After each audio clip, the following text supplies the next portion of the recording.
Hello guys, welcome to Max Galaxy.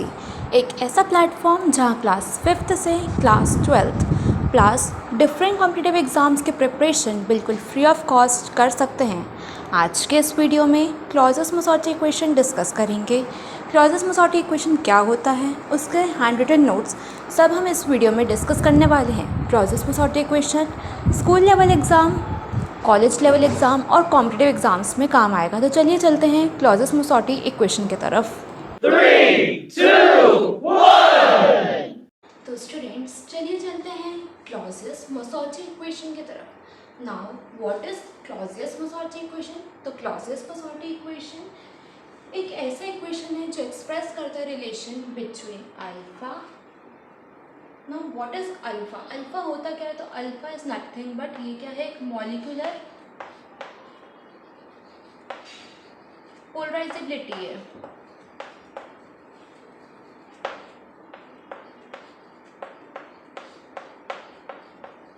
So alpha एक molecular polarisability है। क्लॉजेस-मोसॉर्टी equation express करता है रिलेशन बिटवीन अल्फा एंड काई। काई क्या होता है? Electrical susceptibility. इलेक्ट्रिक ससेप्टिबिलिटी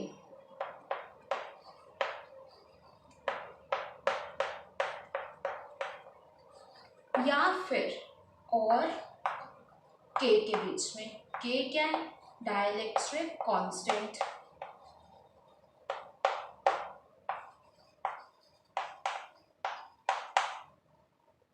सो स्टूडेंट, क्लॉजियस-मोसॉर्टी इक्वेशन एक्सप्रेस करता है relation between alpha, that is molecular polarizability of dielectric substance, and electrical susceptibility that is chi, या फिर डाइलेक्ट्रिक कांस्टेंट के बीच में जो रिलेशन एक्सप्रेस करता है उसको हम कहते हैं क्लॉजियस-मोसॉर्टी इक्वेशन।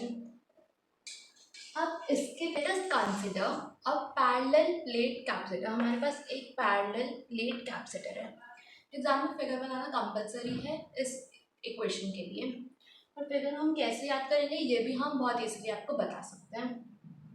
सो ये एक पैरेलल प्लेट कैपेसिटर है, इसमें चार्जेस है। तो यहाँ पे हमने ले लिया प्लस चार्ज और दिस साइड हमने ले लिया नेगेटिव चार्ज। तो जितने भी पॉजिटिव चार्ज होंगे उतने ही नेगेटिव चार्ज है। ये पैरेलल प्लेट कैपेसिटर है, पॉजिटिव चार्ज और नेगेटिव चार्ज है। तो इसमें जो इलेक्ट्रिक फील्ड होगी, इलेक्ट्रिक फील्ड होगी ई नॉट, ये हमारी इलेक्ट्रिक फील्ड है इसमें। अब इसके अंदर हमने कंसिडर किया एक डाइलेक्ट्रिक सब्सटेंस। ये डाइलेक्ट्रिक सब्सटेंस है, तो यहाँ पे इस साइड पॉजिटिव चार्ज है, तो ये चार्ज जो है डाइलेक्ट्रिक सब्सटेंस में ये इंड्यूस हो जाएंगे। तो यहाँ पे पॉजिटिव की जगह नेगेटिव चार्जेस हो जाएंगे, और इस साइड नेगेटिव चार्ज है तो यहाँ पे पॉजिटिव चार्ज हम ले लेंगे। और जो इलेक्ट्रिक फील्ड होती है वो पॉजिटिव टू नेगेटिव होती है, तो ये पॉजिटिव से नेगेटिव हमारी इलेक्ट्रिक फील्ड होगी। इसको ई डैश से डिनोट करेंगे, ये होगी induced electric field. Induced electric field, या फिर हम इसमें ई इंड्यूस्ड का आई एन लिख देंगे ताकि हमें इजीली अंडरस्टैंडेबल हो ये। तो जो हमारी रिजल्टेंट इलेक्ट्रिक फील्ड होती है ई इस रिजल्टेंट इलेक्ट्रिक फील्ड ये किसके इक्वल होती है? ई नॉट माइनस ई इंड्यूस्ड के इक्वल होती है। सो होप आपको इतना पार्ट क्लियर होगा। अब स्टूडेंट्स हम देख चुके हैं कि रिजल्टेंट इलेक्ट्रिक फील्ड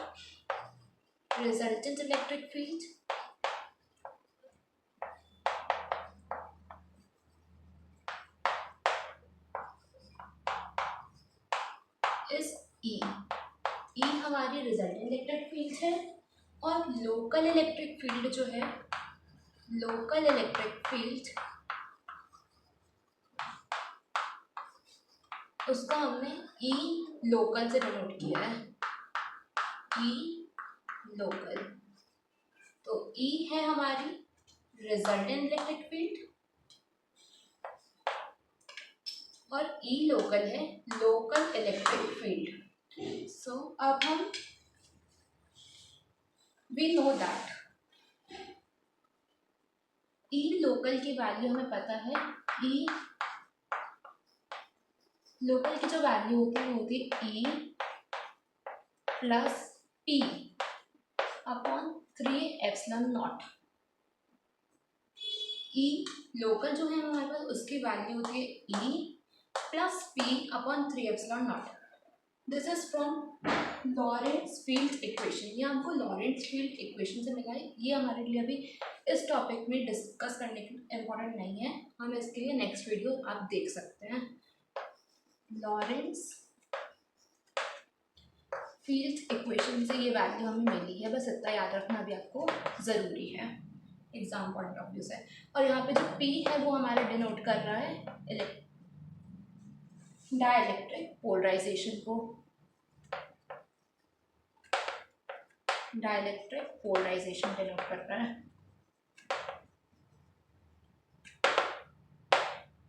तो P हमारा डाइलेक्ट्रिक पोलराइजेशन हो गया और ये हमें वैल्यू फॉर्मूला मिल गया। इसको हम फर्स्ट इक्वेशन ले लेंगे, ठीक है, ये वाली हमारी फर्स्ट इक्वेशन होगी। अब इसमें जो इंड्यूस्ड डायपोल मोमेंट होगा, यहाँ पे जो मॉलिक्यूल्स होंगे उनमें जो इंड्यूस्ड डायपोल मोमेंट होगा, इंड्यूस्ड डायपोल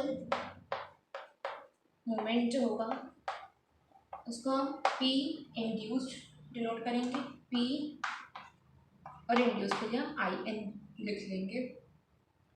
अब P इंड्यूस्ड जो होता है वो इक्वल होता है अल्फा ई लोकल के।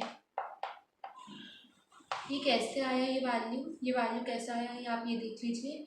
जो P इंड्यूस्ड होता है वो डायरेक्टली प्रोपोर्शनल होता है ई लोकल के, डायरेक्टली प्रोपोर्शनल होता है ई लोकल के। तो P इंड्यूस्ड प्रोपोर्शनैलिटी का साइन हटाने के लिए इक्वल, और यहाँ पे कांस्टेंट लेना पड़ता है तो अल्फा ई लोकल। तो यहाँ से ये वाली वैल्यू आई है। सो नाउ ई लोकल की वैल्यू हमारे पास है P induced is equal to alpha E local. ये कहाँ से आई आपको बता दिया गया है।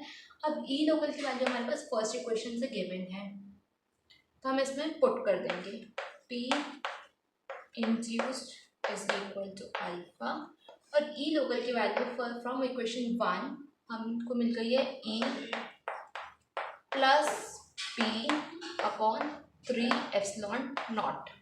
ये हमारी इक्वेशन 1 से मिल गया है हमको। सो आप लिख लेना फ्रॉम इक्वेशन 1 से हमारा P इंड्यूस्ड भी अगर हमें मिल गया है। अब अगर नंबर ऑफ मॉलिक्यूल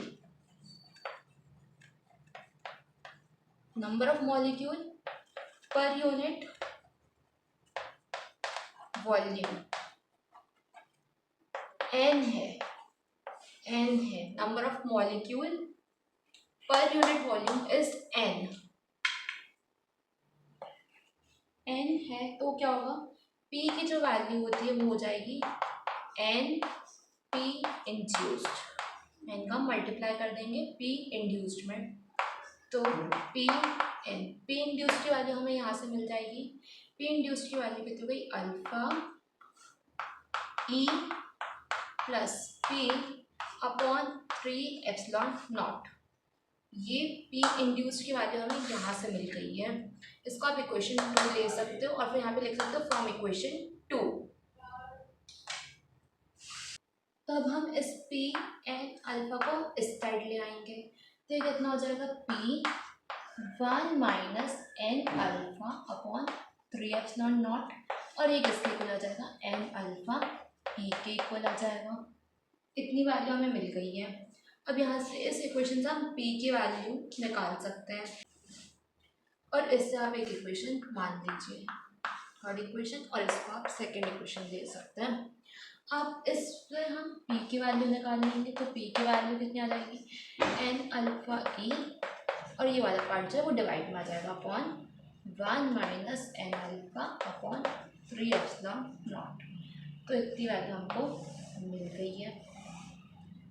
नाउ अब मेन स्टेप स्टार्ट हो रहे हैं। तो अब हमें पता है, सिंस वी नो दैट, हमें जो पता है उसका हमें यूज़ करना है। सिंस P की वैल्यू होती है एप्सिलॉन नॉट काई E, ये पी की वैल्यू होती है एप्सिलॉन नॉट काई ई। पी की वैल्यू यहाँ पे दी हुई है, हम काई की वैल्यू इजीली निकाल सकते हैं। तो काई की वैल्यू हम निकाल लेंगे, वो आ जाएगी N alpha upon epsilon naught 1 minus N alpha upon 3 epsilon naught. तो ये जो इक्वेशन है ये रिलेशनशिप शो कर रहा है बिटवीन काई एंड अल्फा, रिलेशन बिटवीन काई एंड अल्फा। आपको याद होगा काई क्या था, इलेक्ट्रिकल ससेसिबिलिटी, और अल्फा था हमारा molecular polarizability of dielectric substance. Now हमें काई और अल्फा के बीच में रिलेशन मिल गया है, लेकिन अभी भी एक रिलेशन बाकी है। वो किस में है, अल्फा और डाइलेक्ट्रिक कांस्टेंट के में हमारा रिलेशन बाकी है। सो नाउ हमारे पास था P is equal to epsilon naught chi E, पर काई की जो वैल्यू होती है वो होती है k-1। तो इस k-1 को इस इक्वेशन में हम पुट कर देंगे, तो P की वैल्यू हमें मिल जाएगी एप्सिलॉन नॉट k-1 ई। इस पूरी वैल्यू को हम थर्ड इक्वेशन पुट करेंगे, putting in third equation. So यहाँ पे वैल्यू क्या आ गई, epsilon naught k-1 E is equal to N alpha E plus again p की वैल्यू हमने सब्स्टिट्यूट कर दी, तो एप्सिलॉन नॉट k-1 ई अपॉन में 3 एप्सिलॉन नॉट। सो इस इक्वेशन से एप्सिलॉन नॉट और एप्सिलॉन नॉट कैंसिल हो जाएगा, और e जो है वो हम कॉमन निकाल सकते हैं। तो ये कितना आ जाएगा, epsilon naught k-1 E is equal to N alpha E, और ये हो जाएगा 1 प्लस k-1 अपॉन में 3।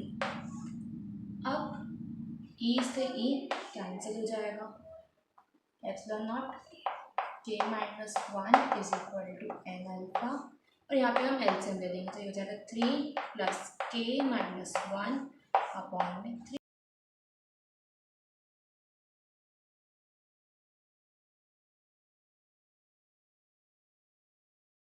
तो ये हमारा वैल्यू आ गया। अब 3 अपॉन में था, करेंगे इस 3 का यहाँ पे मल्टीप्लाई कर देंगे, तो ये हो जाएगा 3 epsilon naught k-1 is equal to N alpha और k प्लस 2। हमारा मोटिव क्या है, k और अल्फा के बीच में रिलेशनशिप शो करना।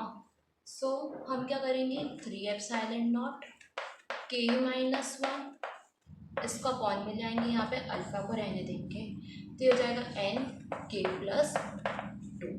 This is the relation between alpha and k dielectric constant. Hope आपको वीडियो अच्छी लगी हो। अगर आपको वीडियो अच्छा लगा हो तो वीडियो को सब्सक्राइब करना ना भूलें। आपका एक सब्सक्राइब हमें बहुत मोटिवेट करता है वीडियो पोस्ट करने के लिए, तो सब्सक्राइब करना ना भूलिएगा।